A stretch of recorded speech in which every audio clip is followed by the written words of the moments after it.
Right, we'll start off. Same usual rules apply. No more than 60 seconds per answer. Can you tell Jeff before we start then? Jeff might not go now. I'll try and vary it around so we don't always start with the same person. Question number 1. No, start with Jeff. No, start with Gary. We're 10 games into the season, just over a quarter of the way through, so it's a good chance to assess how the season's going. So that's the question, how are Boro doing so far, Bernie? I think it's been disruptive, inconsistent and disappointing 10 games into the season. Disruptive because players have been out with injury, suspension, and moved. Positional wise, they've been moved at position, and I think that's one of the big reasons that we've struggled this season. Inconsistent. We played well at Liverpool. I thought what I've seen on the telly, I thought we were very good.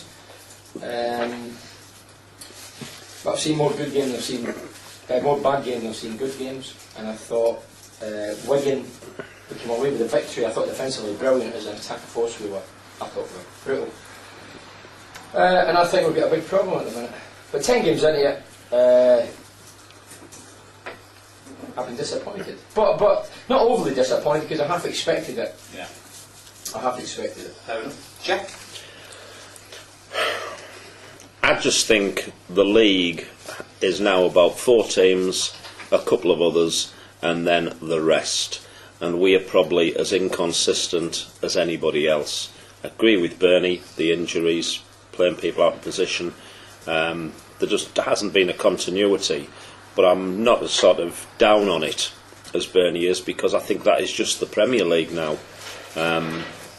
It's almost, we saw in the Chelsea game, the class difference, the gulf is just absolutely massive, and it's just a case of trying to, 2 wins and you're in the 8th, 9th position, 2 defeats and you're in the 18th, 19th position, and there doesn't seem to be anybody dropped off at the bottom.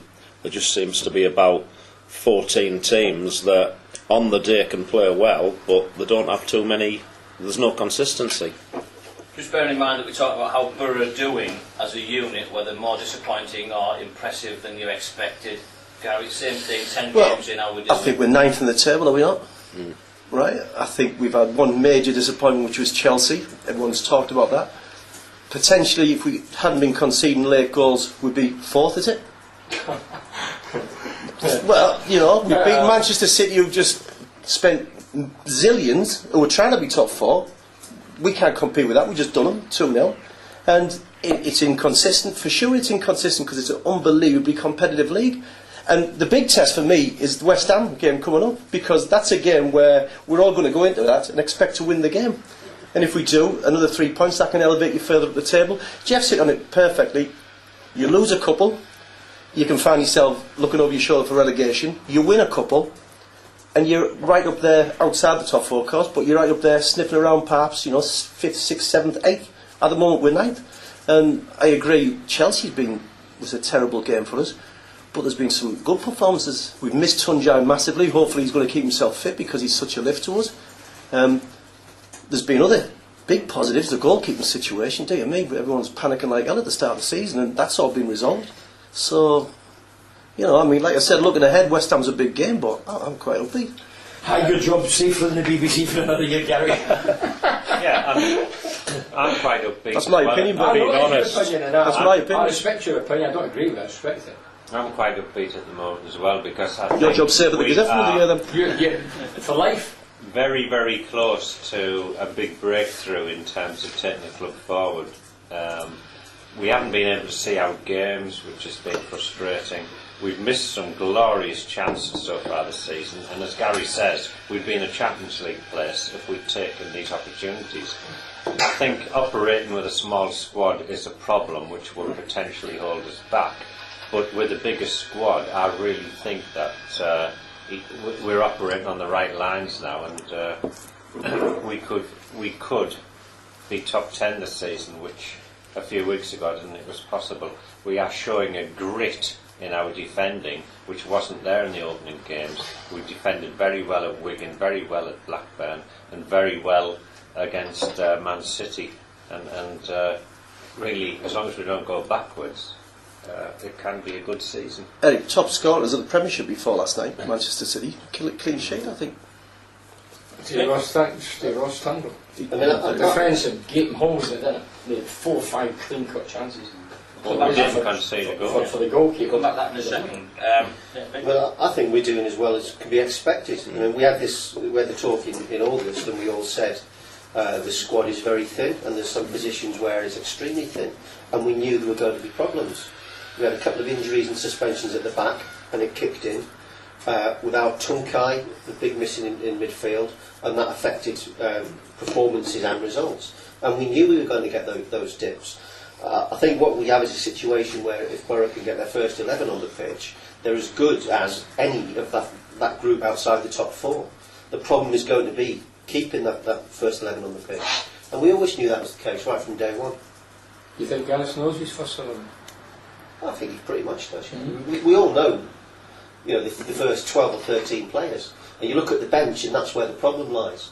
And we're going to go throughout this entire season being 2 or 3 injuries away from a crisis.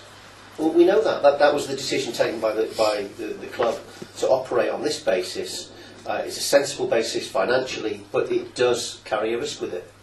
As it is now, I think we're slightly ahead of where we, points-wise, you would have budgeted for.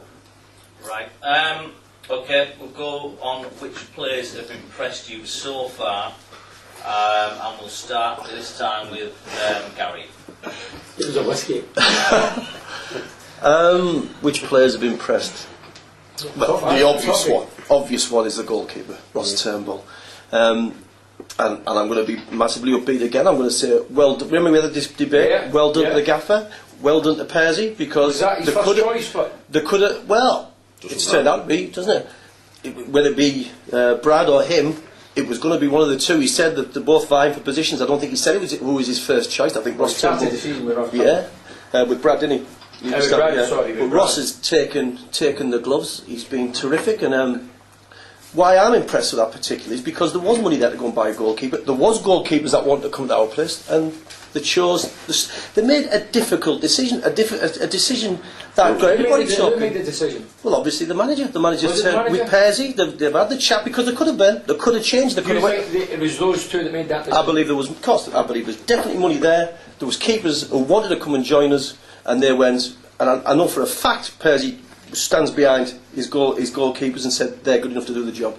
And Ross Turnbull, as we saw last night, and we've seen games all through the season, has really stood up to the plate and done really, really well. Eric, players that have impressed you? Yeah, I mean, obviously I agree with every word Gary said. I think if it's true, as Persey says, that Brad Jones is equally as good as Ross Turnbull, but with a different style of goalkeeping, then we've got 2 very good goalkeepers that probably none of us imagined we would have. And I'm delighted for Persey, and I'm delighted that Southgate's listened to him and given Ross the chance to establish himself, because I think he's going to be a very good goalkeeper now, and I hope they get him signed and under a long-term contract as soon as possible. In addition to him, I do believe that Didier Degarde is going to be a top signing. I know he's not there yet, and he's not the defensive holding midfielder we all thought he was going to be, but I think he's a good passer of the ball. I think he's got good engines, and I think before the season's out people will be talking about him. Vic? It's hard to go beyond those 2, obviously, but I mean, I think a big shout out for Tunkai, who's last season, as he was playing his way in, wasn't always consistent or up to the pace of the Premiership. But this season he's looked absolutely fantastic, and he's the one that pulls it all together. All the movement going forward, breaking from midfield, Aliadier, Alves' movements. Without Tunkai, it's a disjointed operation. As soon as you put him in there, it works. And defensively, Tunkai adds the massive work to that. he does is incredible. Yeah. You know, he comes all the way back. He'll be on the edge of his own box. He makes incredible runs. He's got the technique. He's got a little bit of magic.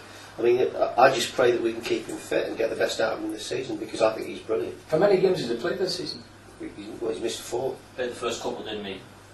first 2 or No, 3. probably He got injured after the Gill, Stoke but game. He scored against Stoke, got injured on international. Yeah, I don't think September. He Must missed have played him. Yeah, he's obviously not played enough, but I would agree with Vic. For me, Chunky is the one player I see in the middle of the routine that goes out and enjoys the game, plays with a smile on his face. His work ethic's fantastic. He will get goals, and every time he's fit, he must be a regular. Last season, Gareth was leaving him in for so many games. Then he was out. I think we have to stick with Chunky and whichever plays alongside him. Shouldn't we? Alves has cost 12, it's going to be him. Mido might be in better form. Mido goes in, but Stanley, if we're going to be successful as an attacking force, must be in the team. To be fair, Week in, week out. then I think it'd be Alves. Yeah, I I know that. think I would rather have the yeah, two of them. and some I would have Mido on the bench. I think it's at the start of the season. But looking at Turnbull, I think Turnbull started the season with Jones. Whatever you could say, luck or misfortune on Jones's part, and luck on Turnbull's part. Turnbull's come in.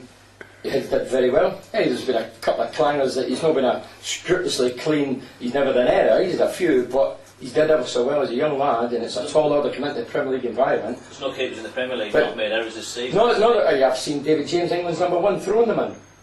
But what we'll say, we can't go overboard because whether it's Turnbull or the defence or as a unit, we've conceded 15 goals in the league in 10 games, and that ain't good reading.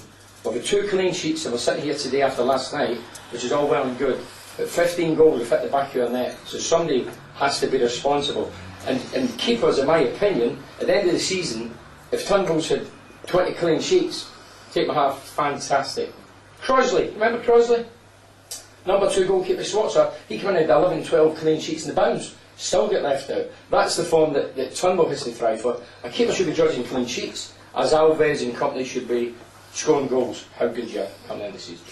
David Weeder, I think the fact that I know he has had a couple of poorer games, but the fact that he's come into a position that isn't his own and has done well, and I mean last night I thought he did very well against Robinho, and Robinho comes on the back of a hat-trick and makes things happen, and I thought last night he proved that he can play in that position. So, you know, I know he's the heartbeat from the fans' point of view, and was looking promising in the middle of the defence, but I think Gareth's got another big question to make if and when Hoyt is fully fit, because I can't see him on current form having a reason to leave Wheater out. And if you shift Wheater inside, you know, I think the other guys, Pogatetz and Riggett stood in, and obviously you've got the big fella to come back as well.